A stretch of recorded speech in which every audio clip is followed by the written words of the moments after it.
Hello and welcome to iGlobal, the great big Indian money show. Today's session, we're going to be talking about beating money worries. I'm Tony Patty, and I'm a broadcaster, podcaster, and producer right here with iGlobal Radio. It's a pleasure and privilege to be with you here today. Being financially savvy is one thing, but when an unexpected illness or life event occurs, anxiety, poor health, and isolation are to be expected. These things often bring us down at times. And the shame and the avoidance actually prevent us from acknowledging the financial problems that we sometimes face in life.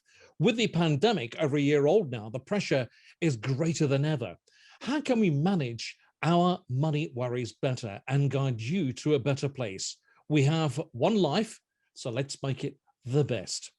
Today, we're going to be focusing on these particular items and subjects today. How can people overcome the same factor of needing help?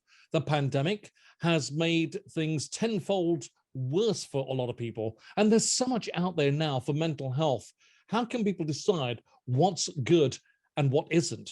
Mental health within the Indian community isn't talked about. It's a taboo subject. And is there a trend, especially in entrepreneur level, of mental health isolation?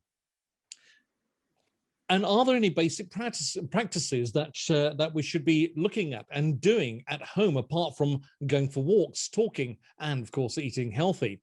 And does Ayurvedic play a role in well-being? Now, joining us on the panel are three very savvy and astute participants today. They are Ushma Barros, whose partnerships at Big Health. Ushma cares about how we can all thrive and better manage our mental health, with a particular interest in reducing stigma in Indian communities. We have Dr. Dmitry Gavrilov, clinical psychologist and specialist in sleep medicine at Oxford University Hospitals NHS Foundation Trust, and clinical course tutor in sleep medicine at the University of Oxford. Dmitry is also the clinical engagement lead for Big Health Limited, the people behind the Sleepio program. And we also have with us today Jay Rugani, who's the mindset practitioner at Optimum Wellbeing. Welcome all to the panel, and thank you very much for joining us today. Thanks for having us. I'm really happy to be here with my fellow panelists, because that link between money and mental health, it's not something we talk about. It's really easy to talk to your family about where to put your ISA, a bit harder when you're talking about struggling.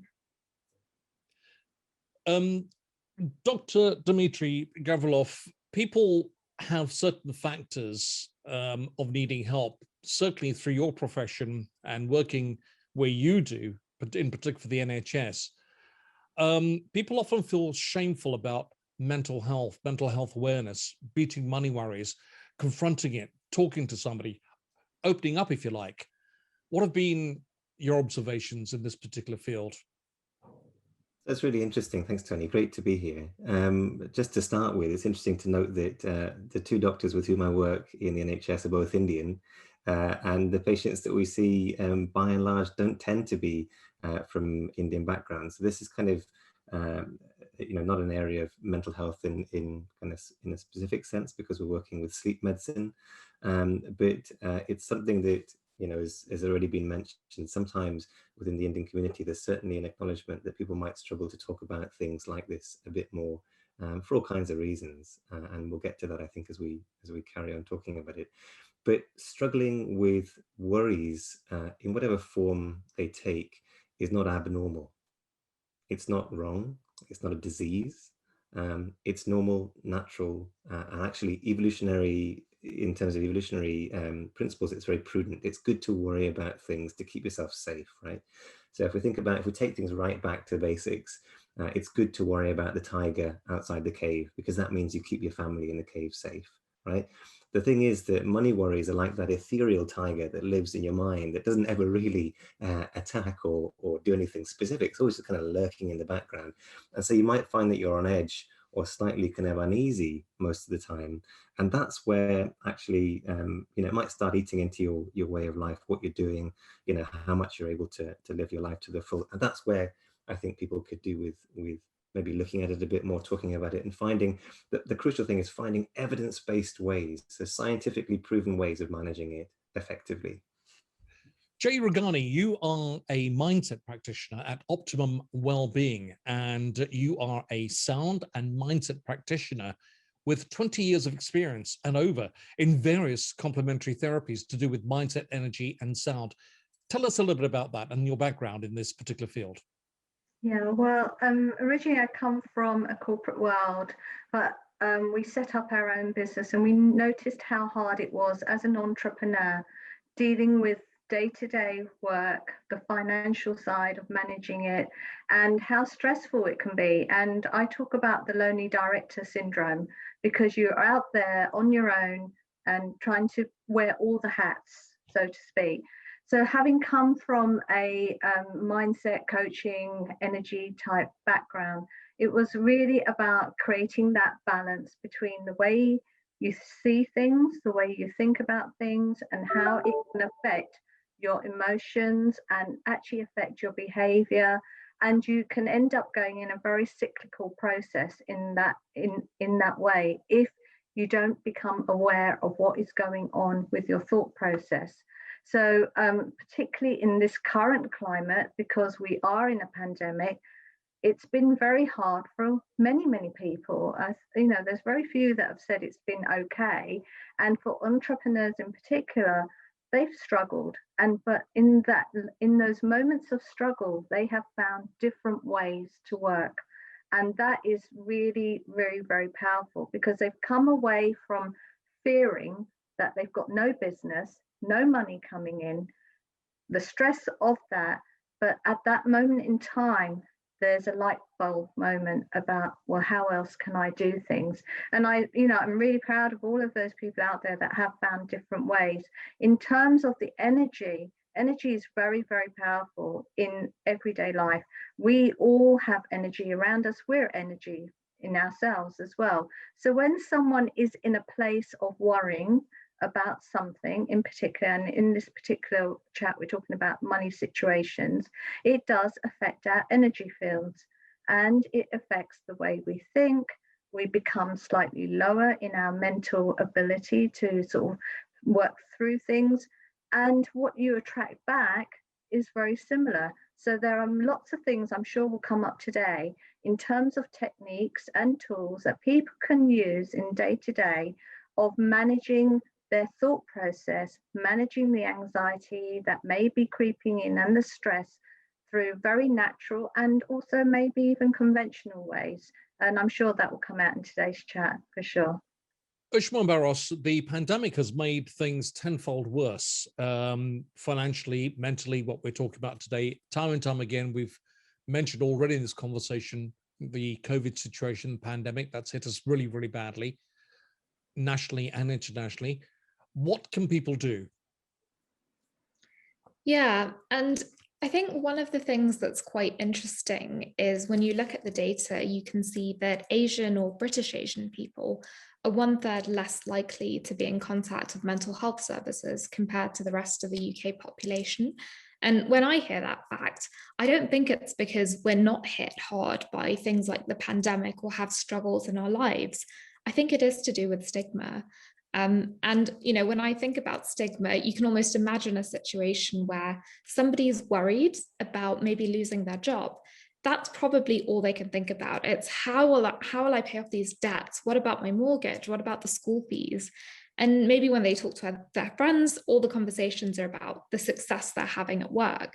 And they might feel ashamed to have this type of worry. And, maybe a couple of weeks later, they're still feeling quite uncertain. So they go and talk to a family member.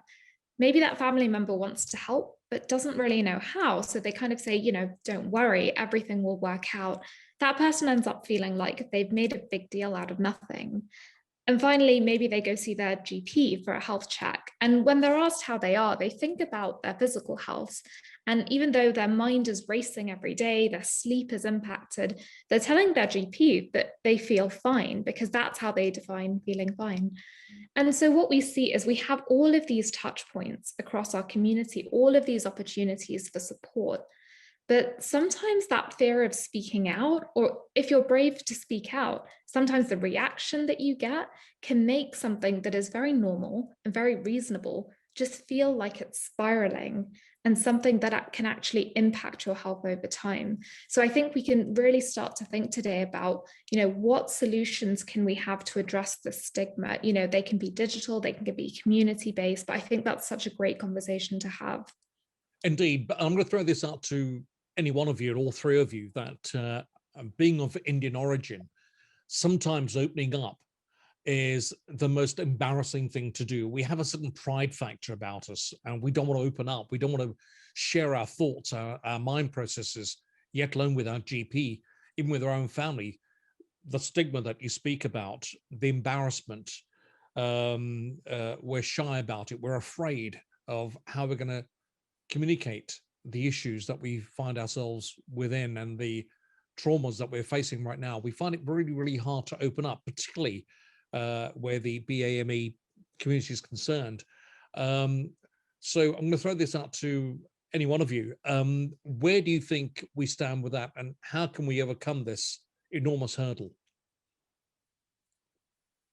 Well, I guess as the only person here who's not of Indian origin, I might start by just saying that, one of the things that we don't have to do, although it's certainly worth moving in that direction, is change everything, change a whole history, cultural attitude overnight. That doesn't need to change. This is something that we can start to change gently. We can start to make the kind of suggestions, help people feel more comfortable with talking about these things. No one should feel forced to do anything really abruptly, and that doesn't need to change. But one of the ways in which we move in the right direction to help people feel safer, more secure in discussing problems like this is to have the conversations in the first place, to have them and model them, so people can kind of see and feel that it's all right, and actually encourage other people to watch them, and so on and so forth. One of the other things, I guess, that's really interesting from my perspective, working in the digital health field, is that there are opportunities for people to start to explore this for themselves without having to do the whole disclosure piece to their family. And they can do that when they're ready and they feel strong enough to do so. So CBT for insomnia is something that we specialize in at Big Health. CBT is an evidence-based approach, cognitive behavioral therapy, an evidence-based approach for insomnia treatment, but it's also for anxiety and depression and various other problems that people might come up with. And these are things that people can do through their computer by themselves without a therapist, should they need to. And that's, that might be a starting point for some people. Yeah, I would totally agree with that, Dimitri. I think it's also up to the individuals in professions to be out there on various media platforms, just putting the message out there in whichever way it needs to be, to say that this can be a problem. This is how you can deal with it. For example, I'm always on lives doing various subjects. And that kind of opens up people, okay, it's all right to reach out. And I always say, private message me, because that is one of the ways that people will talk to you without having to reveal too much about their name. And then it's about building that connection, and hopefully they can open up. So although we are in this place at the moment where everything is gone digital, there is a blessing in that, because people can reach out, and there's many people now on social media platforms that are actually making this very clear and putting the message out that we're here to help in whichever way. Ushma, there is so much out there now for mental health, but people, we've already discussed this, so certainly we've already covered this moderately, but people need to decide what's good and what isn't. Deciding that and helping them to get onto the straight and narrow path, as it were, is an issue in itself. It's a mind-blowing maze of confusion, particularly for the Indian community. So how can people decide what's right, what's good, and what isn't for them? Yeah, I think one of the principles that we really stand by at Big Health is about being really centered on the evidence. So there was a recent BBC article that came out that said most apps, health apps, don't have evidence behind them. And so for me, a really quick thing that you can do is, we're all going to get recommendations. It's a space where if people aren't comfortable to talk about it, if someone's happy to share something that's worked for them, that's going to be one of the ways that people find out. Go on the website, have a look, see what the clinical evidence says. And I think the other thing that you can also think about is, are people necessarily looking for something for a specific problem, or, are they looking for something to improve their overall mental health and well-being? Because I think in a space that is quite stigmatized, one of the things that we try and do is we try and take the stigma away. So we use the language that people use. So something's going on during the day, you're worrying about that, or, actually at night, you're just not sleeping that well. And that's where our products, Daylight for worry and anxiety, and Sleepio for insomnia and poor sleep, come in. So as Dimitri said, CBT is a proven technique. The problem really is access. So I can't tell you the number of people that I see who, once they've got through all of that stigma, they find themselves at the end of a really long waiting list. And that is a frustrating place to be, especially if you've struggled to even talk about this. So one of the things that we try and do is put the principles of CBT behind these sort of fun and engaging programs. So even if you come in with kind of a small worry or just a concern about your sleep, you're getting clinically proven therapy that can help with underlying mental health conditions. And as we said, the best thing about this is it's available wherever you are, whenever you need it. And it's basically as easy to access as a show on Netflix. And the best part is nobody needs to know that you're doing this.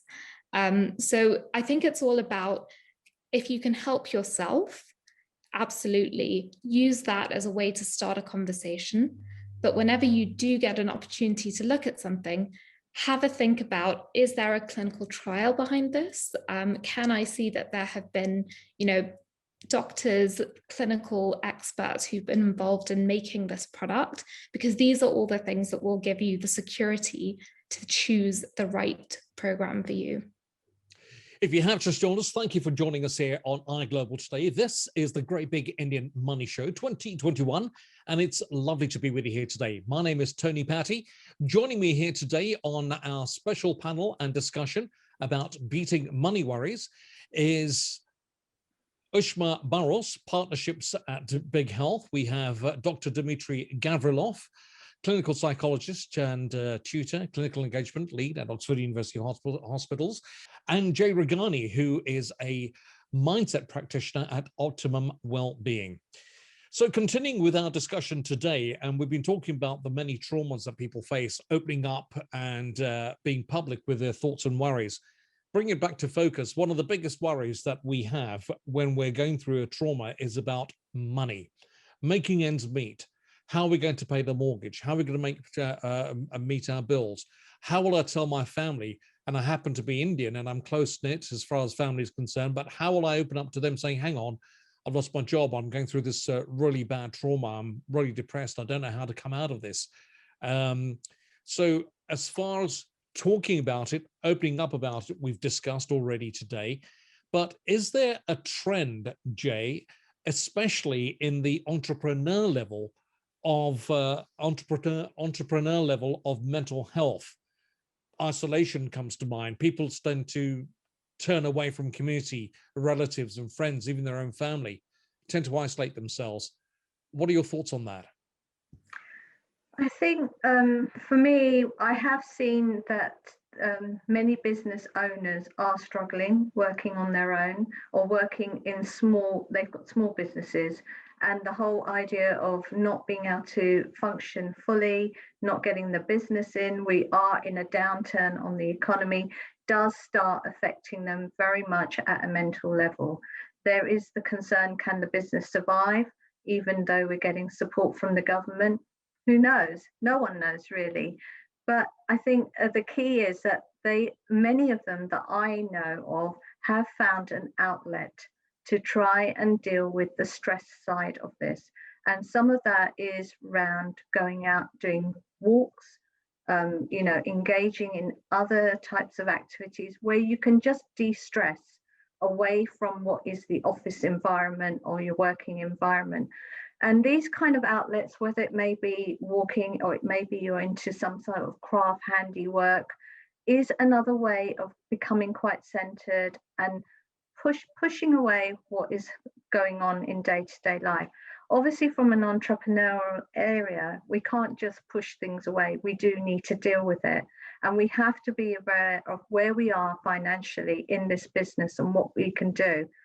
And my advice would be to anyone that is in that line of business, just get savvy with your figures, work out what's going on, home in on where is the opportunities right now. If it means you need to think about business differently, like coming online and performing stuff in a different way, or is there a niche market that you could home into because of your expertise and really elevate towards that?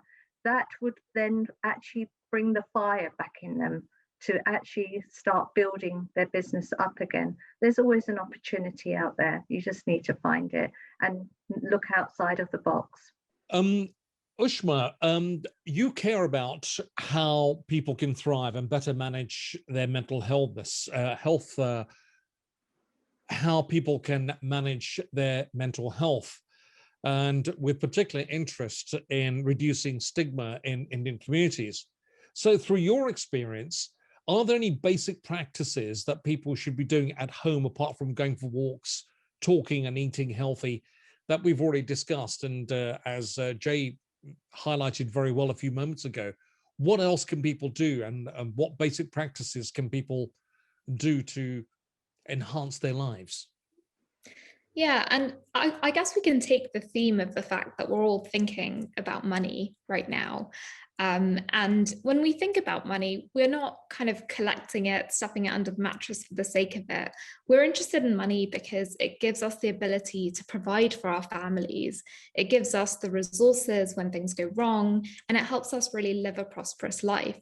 And so when we think about what can we do to improve our mental health, we're not thinking about that for the sake of it. It does all the same things as money. You know, it's there for us to help us support other people. It gives us some stability when things might go wrong, and it's there for us to really enjoy the good days. So I would say treat your mental health the way that you treat your money. So you might check your accounts. Think about what that means for your mental health. So just notice every day, you know, what have been the pluses? What have been the minuses? What am I kind of seeing over time? Think about the fact that you might want to kind of store some things keep some things in the bank. So actually, you know, I've got a free day today. What are all the things that I can do that are going to help me feel good? Because I know that not every day I'm going to have these opportunities. And I guess when it comes to stigma, I really think of that as debt. You know, this is the debt that I'm having because I'm not really able to talk about what's going on. So treat your money the same way, treat your money and your mental health the same, I would say. In terms of medical help, going to the GP, it was mentioned earlier on here on the program today on our panel discussion. What about Ayurvedic help, Jay? What role does Ayurvedic help? What role does that play in mental health, well-being, and beating money worries? Sure. For me, Ayurveda is a lifestyle. It's about changing the way you live your life. And there's so many principles in Ayurveda, but some of the ones I'd like to cover, which really helps balance the body. So it balances the body, balances the mind. And if you can get into that kind of practice, it really does help. So certain things like getting up early in the morning, and this is all based on the human clock, the Ayurveda human clock, that there's different times in the day that will benefit you at a body level and at a mind level. So there's things like getting up early in the morning. Why do we get up early? Because we need to go through our routine of cleansing and, you know, eating and all of that. At that time in the morning is also a very prime time to actually meditate or be mindful, as you know, a lot of the communities know today. Being in that moment of stillness, finding that peace within you, because the way you start your day is the way the day carries on. So it's always a lovely place to start from that point. Then there's things like going to bed earlier rather than staying up and procrastinating about all the worries that you have. And if from the Ayurvedic point of view, normally by 10 o'clock, you should be going to sleep. Why is that? Because overnight, your body needs to heal. So if we eat late, if we eat after 6 o'clock, as an example, because it's normally before 6, you really need to eat in the Ayurvedic system. If you eat after 6 o'clock, you're on a downtime, the energy is going down. You start to feel tired. If you're feeling tired and you eat at that point, your energy is being consumed by processing that food, rather than starting to use the energy to serve the internal organs of your body. So sleep is really important, and we've talked about that today quite a bit. Sleeping early is very important because it helps heal the body at many, many levels. If you can meditate or be mindful, sit in silence, go out walking, try and clear your thoughts as you go along, just by observing trees and all that will actually clear your thoughts. If you can go to a place where you can get up early, you can go to sleep early, this starts to balance the body rhythm. Because in the modern society we live in, our body rhythm is out from its natural biorhythm. And there's lots of many other things you can do, but I would suggest start with those 3 rather than being overwhelmed with a whole list of things to do. The subject of our discussion today, both Ushma and Jay, was beating money worries and the stigmas and the traumas which are attached to it. What is your message to the people who are watching and hearing this broadcast today on the Great Big Indian Money Show? So I have a request for everyone listening here today to start a conversation this weekend. And if that sounds tough, I have a way that might make it easier. So one of the things that we've been doing is providing access to Sleepio and Daylight to all NHS workers.